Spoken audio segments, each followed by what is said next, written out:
Hello दोस्तों। मेरा नाम राहुल है और मेरी उम्र इस समय 30 साल है। लेकिन जिस समय ये घटना घटी उस समय मेरी उम्र शायद 14 साल की रही होगी। मुझे याद भी आज है वो दिन। मैं उस दिन को कैसे भूल सकता हूँ। कांड पिशाचनी, जिसे आप सभी लोग जानते हैं या बहुत ही कम लोग जानते हैं, लेकिन सुना सभी लोग ने होगा कि कांड पिशाचनी क्या होती है। मैं तो आपसे इतना ही बोलना चाहूँगा कि आप इन चीज़ों के बारे में नहीं जाने तो ही अच्छा होगा, और अगर वे जान भी रहे हैं तो केवल मनोरंजन और जानकारी के लिए जाने, ज़्यादा घुसने की ज़रूरत नहीं है। मेरे पापा एक तांत्रिक थे। वो लोगों की भलाई करते थे। हमारा घर उत्तराखंड में है। मैं आपको जगह तो नहीं बता सकता, लेकिन हाँ, उत्तराखंड की पहाड़ियों में बहुत से ऐसे राज छुपे हैं जो आपको जानने नहीं चाहिए। मेरे पापा एक तांत्रिक थे जो लोगों की हेल्प करा करते थे। लोगों का मानना था कि मेरे पापा के पास बहुत सारी सिद्धियां थी। एक दिन की बात है, पापा अपने रूम को बंद करके चले गए और उनके साफ साफ इंस्ट्रक्शन थे कि उस रूम को कोई नहीं खोलेगा, यहाँ तक कि मम्मी भी नहीं। पता नहीं क्या था उस रूम में। मैंने कई बार कोशिश की कि पापा मुझे वो रूम खोलना है, लेकिन वो मुझे हमेशा डांट कर भगा देते थे और बोलते थे समय आने पर तुझे जरूर बताऊंगा, लेकिन अभी नहीं। मैं उनके साथ कई बार गया भी था।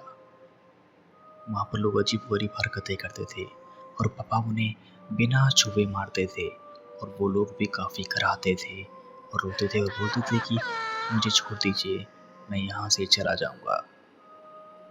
मुझे याद भी आज है वो दिन जब पापा लास्ट बार मुझे लेकर गए थे। उसके बाद से पापा ने मुझे ले जाना बंद कर दिया। उन्होंने बोला कि मेरा मन बहुत चंचल है, एक जगह नहीं रुकता, और ऐसे मन के साथ मैं ये काम नहीं सीख सकता। मुझे उस दिन बहुत बुरा लगा था। मन तो कर रहा था कि मैं उस कमरे को खोल के चेक करूं, और मैंने कोशिश भी की थी, लेकिन अंत पर पापा आ गए थे। कुछ लोगों से मैंने सुना था कि मेरे पापा के पास कांड पिशाचनी है। ये सुनने के बाद मैंने बहुत सी किताबें और इंटरनेट देखना स्टार्ट कर दिया था कि आखिरकार ये होता क्या है यार कांड पिशाचनी। पापा जब भी जाते थे तो कुछ कुछ बातें तो करते थे, लेकिन खुलकर नहीं बताते थे कि असल में ये क्या चीज़ है और ये कैसे काम करती है। जब मैंने काफ़ी पढ़ा तो पता चला ये एक तरह का भूत पिशाच होते हैं जो वर्तमान भविष्य बताते हैं।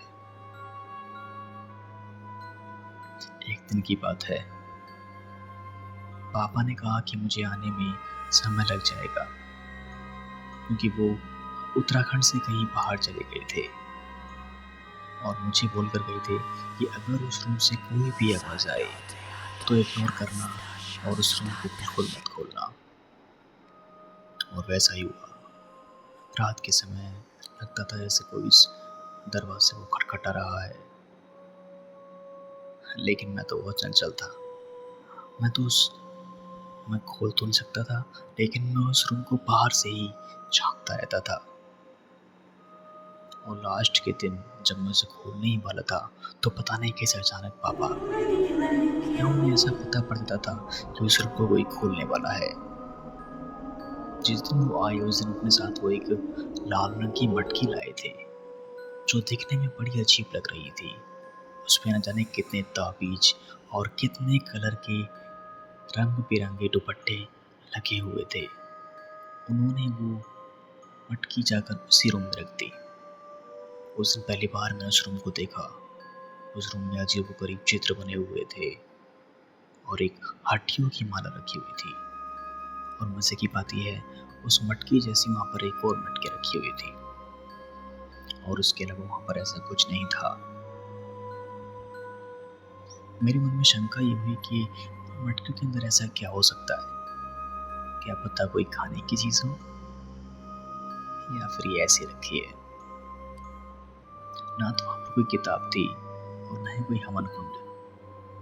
लेकिन हाँ, एक बात थी, पापा जब भी घर पर रहते थे तो उस रूम में करीब रात को ज़रूर जाते थे, और जब वो जाते थे तो वहाँ किसी महिला की हँसने की आवाज़ें आती थी।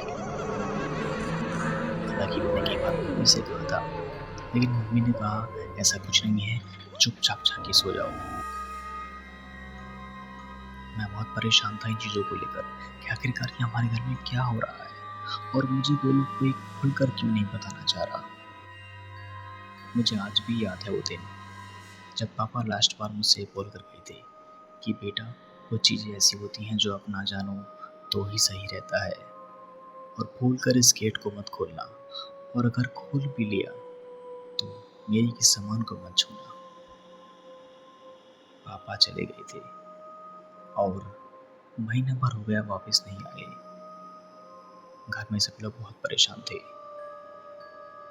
उस रूम से अजीबोगरीब आवाज़ें आ रही थी और उससे रहा नहीं गया। मैंने वो रूम खोल कर चेक किया, आवाज़ें शांत हो गई थी। आखिरकार वो आवाज़ें कहाँ से आ रही थी? मेरा मन तो करा कि मैं उस मटके को खोल के चेक कर लूँ, लेकिन पापा ने बोल के गए थे। मैं भला कैसे उनकी बात को टाल सकता हूँ। मैंने वो रूम बंद कर दिया, लेकिन ठीक 3 बजे फिर दोबारा से आवाज़ आनी स्टार्ट हो गई। मुझसे रहा नहीं गया। उस रात तो मैंने कुछ नहीं किया, लेकिन अगले दिन रात के 12 बजे मैंने उस रूम को खोल दिया। जो गलती मुझे नहीं करनी चाहिए थी, वो गलती मैंने कर दी। मैंने उस मटके के मुंह को खोल दिया। उसमें तो केवल राख भरी हुई थी। मैंने बोला, इसी के लिए पापा टोक रहे थे मुझे, इसमें भला ऐसा क्या है, लो मैं इसे दोबारा बंद कर देता हूँ। और मैंने बिल्कुल वैसे ही जैसे पैक था उस तरीके से उस मटके को दोबारा से बंद कर दिया। मुझे क्या पता था कि जो गलती मुझे नहीं करनी चाहिए थी वो मैं कर बैठा हूँ। ठीक 1 बजे हमारे छत के ऊपर से किसी के चलने की आवाज़ आ रही थी, जैसे कोई बहुत बड़ी महिला घुंघरू बांध के ऊपर नाच रही है। आप इमेजिन भी नहीं कर सकते वो आवाज़ कैसी थी।